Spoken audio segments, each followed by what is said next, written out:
Good morning, dear students. How are you all? I hope you all are fine, beta. So, in the last class, we have already in process iron and steel industry. हम थोड़ा बहुत पढ़ चुके हैं iron and steel industry के बारे में.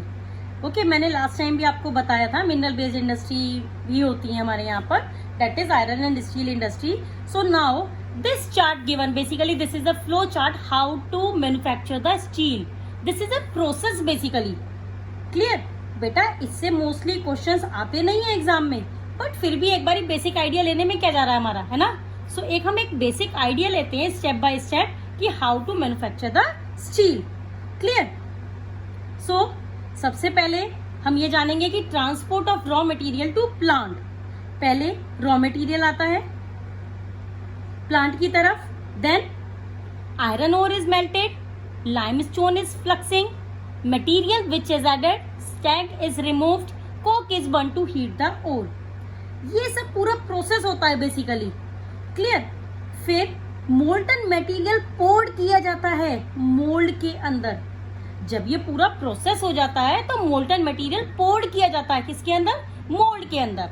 Clear. सो जब ये पूरा प्रोसेस हो जाता है, जब हम इसको मोल्टन मटेरियल को हम मोल्ड के अंदर डालते हैं, उसके बाद पिग आयरन, बेसिकली जो अभी हमारा जो प्रोसेस से जो निकल कर आया उसको हमने पिग आयरन बोला बेसिकली. क्लियर. तो उसे फर्दर प्यूरिफाई किया जाता है bye melting it. Okay. And उसके बाद इसको ऑक्सीडाइज किया जाता है. ऑक्सीडाइज द इम्प्योरिटीज, ऑक्सीडाइज इसको किया जाता है, इम्प्योरिटीज निकाली जाती है बेसिकली, और उसमें डाले जाते हैं अलग अलग मिनरल्स, दैट इज मैंगनीज, निकल, chromium. So these are the minerals so that वो बन सके और ज्यादा हार्ड और उसकी प्रॉपर्टीज और अच्छी हो सके. किसकी, स्टील की प्रॉपर्टीज और अच्छी हो सके, तो इसमें सारे मिनरल्स को ऐड किया जाता है बेसिकली. क्लियर. फिर rolling, pressing, casting and forging. फिर हम उसे रोल, प्रेस, कास्ट करके उसे बना देते हैं हम स्टील. क्लियर. तो ये एक बेटा बेसिक आइडिया था स्टील के प्रोसेस का, जो जनरली की पेपर में आता नहीं है. बस एक आप इसमें मेन पॉइंट्स आप इसको याद कर सकते हैं, उसी से ही हम अपने आप ऑटोमेटिकली सेंटेंस को क्रिएट कर सकते हैं. क्लियर. सो अब हम नेक्स्ट आते हैं और डिस्कस करते हैं कि आयरन एंड स्टील जो इतनी इंपॉर्टेंट है, जो कि मैं आपको ऑलरेडी डिस्कस कर चुकी हूँ लास्ट क्लास में. So iron and steel industry मैंने आपको बताया भी था कि बहुत हैवी रॉ मटेरियल होता है, ट्रांसपोर्टेशन कॉस्ट बेसिकली बहुत ज्यादा लगती है. Clear. So we will discuss the factors responsible for the location of iron and steel industry in our country in Chota Nagpur plateau basically. Clear. So ये बहुत heavy raw material होता है, transportation cost इसमें बहुत ज्यादा लगती है. So that is one of the reason that why industry is close to sea port for export facilities. Iron हम बहुत एक्सपोर्ट भी करते हैं बेसिकली, तो इसलिए हम चाहते हैं कि वो सी पोर्ट के पास हो, ताकि एक्सपोर्ट करने में, ट्रांसपोर्ट करने में पोर्ट तक कोई प्रॉब्लम ना फेस करनी पड़े. Clear. That's why it is close to the sea ports. Now second point, close proximity to the areas where raw materials are found to reduce the transportation. Again similar logic कि transportation cost बच सके. इतना heavy material है तो हम उसे raw material site के पास में रखते हैं इस इंडस्ट्री को, आयरन एंड स्टील इंडस्ट्री को. That's why it is very near, it is very close to proximity to the areas where raw material are found to reduce the transportation cost basically, जिससे ज्यादा से ज्यादा हमारी transportation cost बच सके. Clear.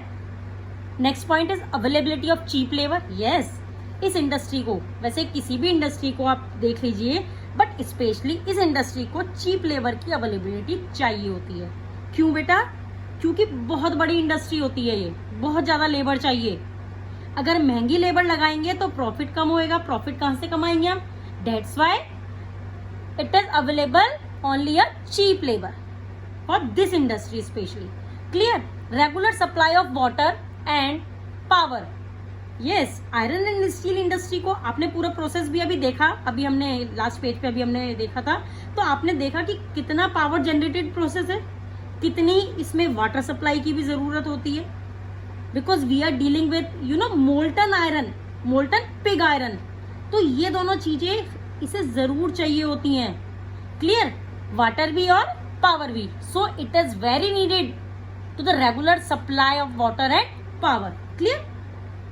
Last point और last factor, nearness to the market where finished products can be sold. Again वही logic transport वाला, ये बार बार हम यही देख रहे हैं कि हम चाहते हैं कि एक बार फिनिश्ड प्रोडक्ट भी बन जाए, एक बार स्टील भी बन जाए, तो भी हमें मार्केट से जो एक्सेसिबिलिटी है वो अच्छी हो, so the transport goods be reduced.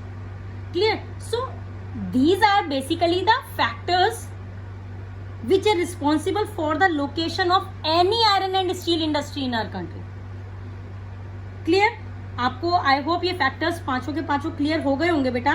So now moving ahead, मैं आपको भी एक बात बताती हूँ यहाँ पर, क्योंकि मैप पॉइंट ऑफ व्यू इसका बहुत इंपॉर्टेंट होता है। सबसे मेन बात, आपकी बुक में पेज नंबर 72 पर, it means in your NCERT book of page number 72 of this chapter, so you just see your map. Clear? On that page, page number 72, I will write down here, page number 72, iron and steel plants in India.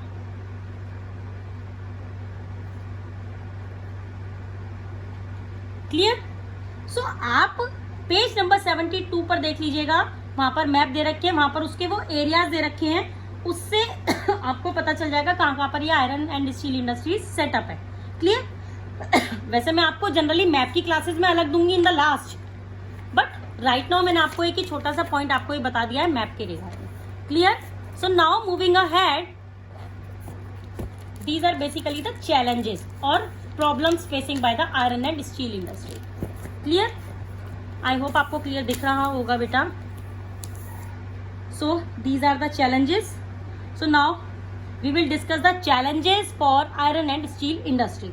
First, limited availability and high cost of choking coal. देखिए बेटा, ये जो कोल है जो हमें चाहिए होता है in the entire process in this industry, iron and steel industry, इसकी बहुत ही लिमिटेड अवेलेबिलिटी है इंडिया में और ये काफी ज्यादा महंगा आता है। तो हो गई ना ये भी एक प्रॉब्लम, हो गया ना ये भी एक चैलेंज हमारे लिए कि इस कोल की बहुत ही कम अवेलेबिलिटी है, इजीली अवेलेबल इंडिया में होता ही नहीं है और इसकी कॉस्ट क्या होती है, बहुत ज्यादा high. Clear? Now next point is poor infrastructure, कि हमारी कंट्री में जो इंफ्रास्ट्रक्चर है इस इंडस्ट्री को लेकर, इस इंडस्ट्री का जो पुअर इंफ्रास्ट्रक्चर है, जैसा होना चाहिए इतनी हैवी इंडस्ट्री का, वैसा इंफ्रास्ट्रक्चर हमारे पास नहीं है। क्लियर? पुअर इंफ्रास्ट्रक्चर है हमारे पास। Next point is irregular, IRR, irregular supply of energy, बिजली ही नहीं आती है बेटा, इलेक्ट्रिसिटी प्रॉब्लम, तो कैसे इंडस्ट्री फ्लरिश करेगी? राइट? नेक्स्ट, लो लेबर प्रोडक्टिविटी, लेबर लगा तो लेते हैं, चीप लेबर तो मिल जाती है, लेकिन उस लेबर की एफिशिएंसी से जो प्रोडक्टिविटी निकलती है वो थोड़ी कम होती है। क्लियर? सो ये भी एक हमारे लिए चैलेंज है, लो लेबर प्रोडक्टिविटी। तो ये कुछ कॉमन पॉइंट्स हैं, कॉमन चैलेंजेस हैं आयरन एंड स्टील इंडस्ट्री के। इसके अलावा इस इंडस्ट्री को डेवलप करने के लिए हमारे इंडियन गवर्नमेंट ने भी काफी स्टेप्स उठाए हैं। So these are the developments of steels in India. So what are these? So look at the first point, that is most of the public sector undertakings market their steel through Steel Authority of India Limited, that means SAIL, SAIL। देखिए ये एक बेटा public sector unit है, PSU है ये, cell जिसको बोलते हैं। इसके थ्रू ही जितना पब्लिक सेक्टर अंडरटेकिंग्स है वो काम करता है। It is just like an apex body, apex public sector body for iron and steel production. तो सारा का सारा बेसिकली जो प्रोडक्शन होता है वो इस steel authority of India limited के थ्रू होता है, क्योंकि इसी के थ्रू ही सारी अंडरटेकिंग है, because this name is basically known as PSU, public sector unit. Clear? We also import good quality steel from other countries, but overall production of it is sufficient to meet our domestic demand. देखिए बेटा, हमारे पास इतना steel production हो जाता है कि हम अपनी डोमेस्टिक डिमांड्स को मीट कर सकें, लेकिन कभी कभी जो है हम इंपोर्ट भी कर लेते हैं थोड़ा सा स्टील, but doesn't mean कि we are insufficient in its availability. We are pretty sufficient. Clear? Now next point and the last point, liberalization and foreign direct investment have boosted this industry. Liberalization and foreign direct investment have boosted this industry. So the last point says that कि जब liberalization हुआ था 1991 में, liberalization का process हुआ था, तो foreign direct investment को हमारी गवर्नमेंट ने बढ़ावा देना शुरू कर दिया था, FDI ने बेसिकली. उसके बाद से ये जो इंडस्ट्री है ना काफी बूस्टअप कर गई थी because of this liberalisation and FDI, foreign direct investment. They both have boosted iron and steel industry. Clear? क्योंकि अब इसमें प्राइवेट प्लेयर्स भी देखने को मिल रहे हैं. So now moving ahead and discuss to the next industry, that is aluminium industry. Clear बेटा? Aluminium smelting, this is your next industry. Aluminium smelting generally एक प्रोसेस होता है और एल्यूमिनियम हमारी एक इंडस्ट्री भी है. क्लियर? सो काफी इंपॉर्टेंट इंडस्ट्री है ये भी. It is the second most popular metallurgical industry in India. Just a wait. I hope clear है आपको. So it is the second most popular metallurgical industry in India. So ये जो industry है ये second largest metallurgical industry है India की. Obviously first one is steel. Clear? और raw material used is a bulky dark reddish rock known as bauxite. जो इसमें raw material use होता है बेसिकली वो एक रेडिश कलर का होता है. बॉक्साइट से एल्युमिनियम की स्मेल्टिंग होती है. ये जो हमारा रेडिश कलर का जो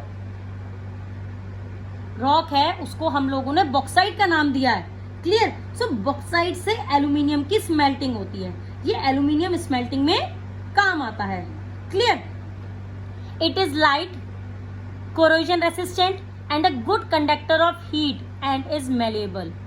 बेटा ये हम इसको प्रॉपर्टीज के रूप में भी देखते हैं. ये सारी इसकी प्रॉपर्टीज भी हैं कि एल्यूमिनियम जो है ये सारी जो अभी हम इस पॉइंट में पढ़ रहे हैं ये बेसिकली प्रॉपर्टीज हमारी एल्यूमिनियम की.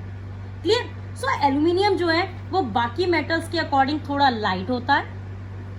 कोरोजन नहीं होता इसके अंदर. कोरोजन नहीं होता मतलब इसमें कोई भी जंग नहीं लगता है. कोरोजन रेसिस्टेंट होती है इसमें. गुड कंडक्टर ऑफ हीट होता है और ये मेलेबल भी होता है. Clear?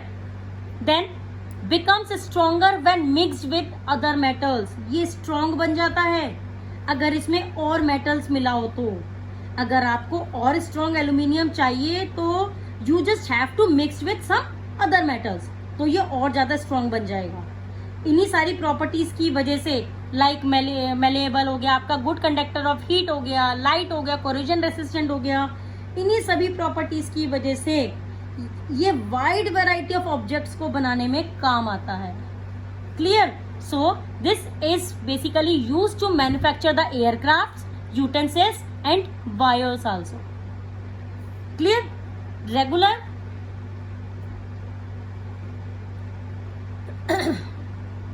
Regular supply of electricity and raw material at minimum cost are two prime factors for its location. बेटा पूरा प्रोसेस इसका भी दिया हुआ है NCERT में स्मेल्टिंग प्रोसेस का लेकर. स्मेल्टिंग प्रोसेस को लेकर ये भी आप एक बुक से आप गो थ्रू हो सकते हैं क्योंकि ये भी कोई ऐसा खास इंपॉर्टेंट नहीं है. स्मेल्टिंग प्रोसेस जो होता है वो रेगुलर सप्लाई ऑफ इलेक्ट्रिसिटी चाहिए होती है इसको पूरे स्मेल्टिंग प्रोसेस के लिए. So we need there are so much supply of electricity. तो ऑब्वियसली अगर रॉ मटेरियल हमें सस्ता मिल जाए तो बहुत ही बढ़िया है ना. Clear? Regular supply of electricity हमारे को चाहिए ही चाहिए and raw material at minimum cost.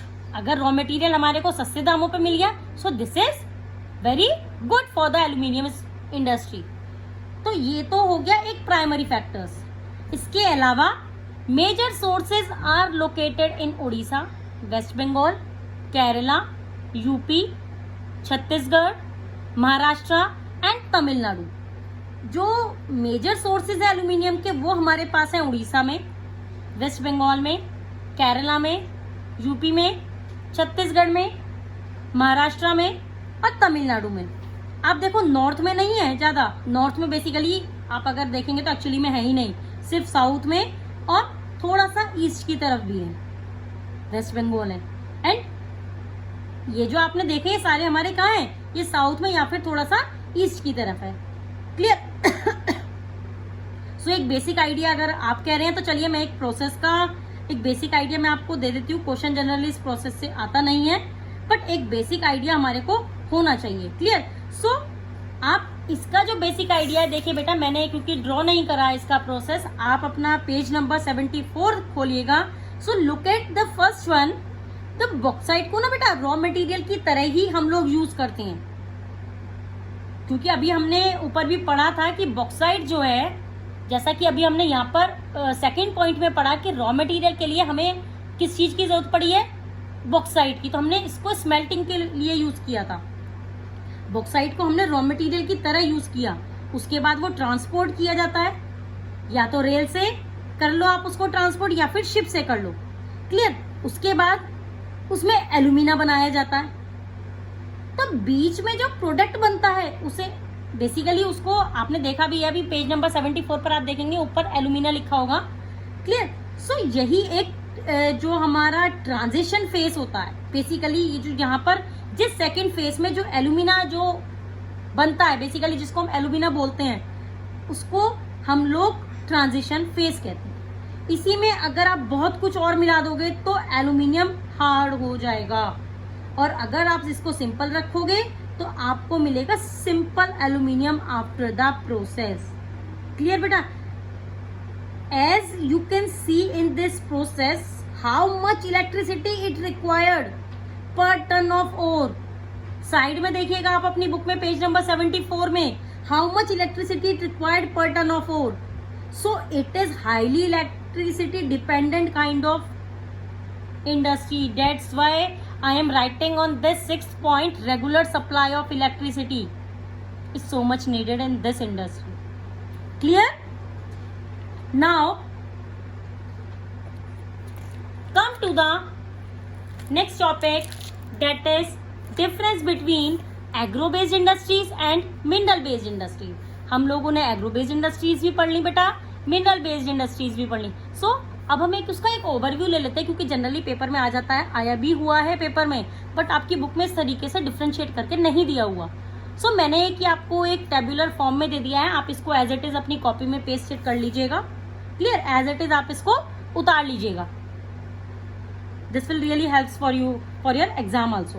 Clear? So now come to the differentiate between the agro based industries and mineral based industries. बेटा ये क्वेश्चन आ ही जाता है generally, so I listed 3 differences for you. First difference देखिए, these industries drive their raw material from agriculture. Obviously जैसा कि नाम से ही पता चल रहा है, एग्रो बेस्ड इंडस्ट्रीज एग्रीकल्चर से रॉ मटेरियल होंगे।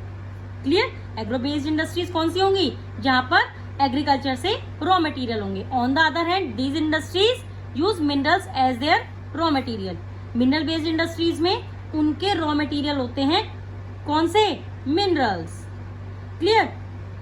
सेकेंड पॉइंट देखिए, agro based industries usually do not require huge amount of capital. बहुत ज्यादा पैसों की जरूरत नहीं होती है, but in the case of mineral based industries, these are the capital intensive units as involves large investment.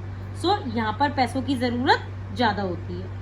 Clear? Next point आप ये भी लिख सकते हो, मैंने यहाँ पर जनरली लिखा नहीं है, आप लिख सकते हो कि agro based industries much more varied in India and mineral based industries are also varied, but some of them are really flourished. Also agro based के एग्जाम्पल आप लिख दो, जूट इंडस्ट्री हो गई, आपकी शुगर इंडस्ट्री हो गई, कॉटन इंडस्ट्री हो गई। एंड मिनरल बेस्ड में भी आप एग्जांपल लिख सकते हो, आयरन एंड स्टील इंडस्ट्री हो गई, एंड एल्यूमिनियम स्मेल्टिंग आपकी इंडस्ट्री जो अभी हमने पढ़ी है। नाउ केमिकल इंडस्ट्री भी हो गई। So now come to the chemical industry, कि केमिकल इंडस्ट्री क्या होती है।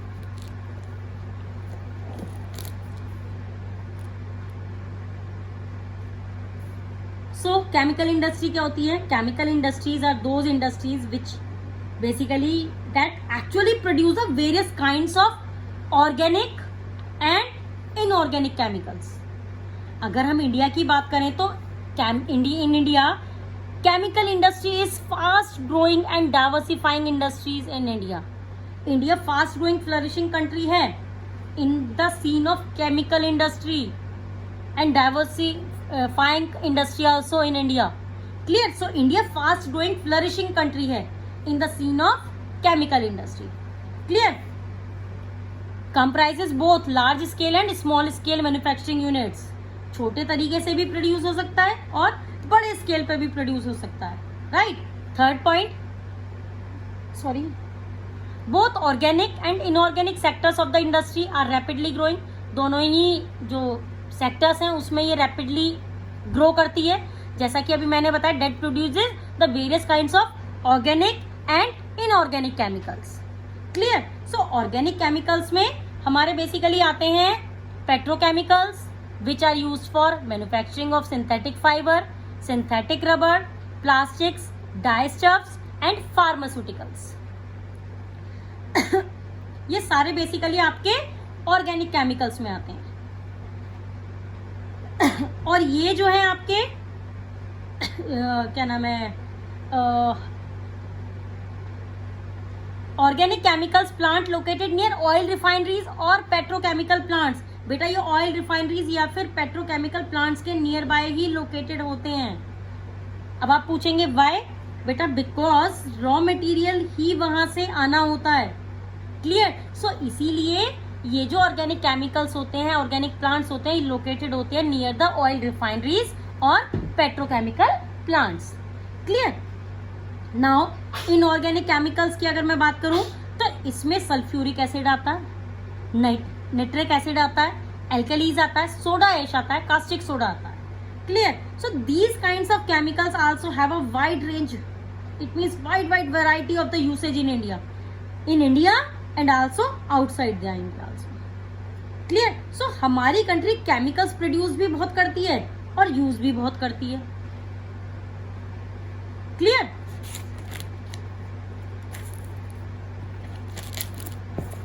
सो देखिए इस पॉइंट में कि हमारी जो कंट्री है बेटा केमिकल्स को प्रोड्यूस भी करती है और उसको यूज भी करती है.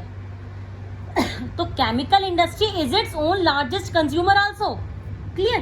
बेसिक केमिकल्स जो होते हैं वो फर्दर प्रोसेस होते हैं. Basic chemicals for further processed to obtain other chemicals for industrial application, agriculture, consumers etcetera. तो देखिए जो बेसिक केमिकल्स होते हैं वो फर्दर प्रोसेस किए जाते हैं, उनको फर्दर प्रोसेस में डालते हैं और उनसे अदर केमिकल्स बनाए जाते हैं. ठीक है. For industrial application, agriculture and for the consumers also.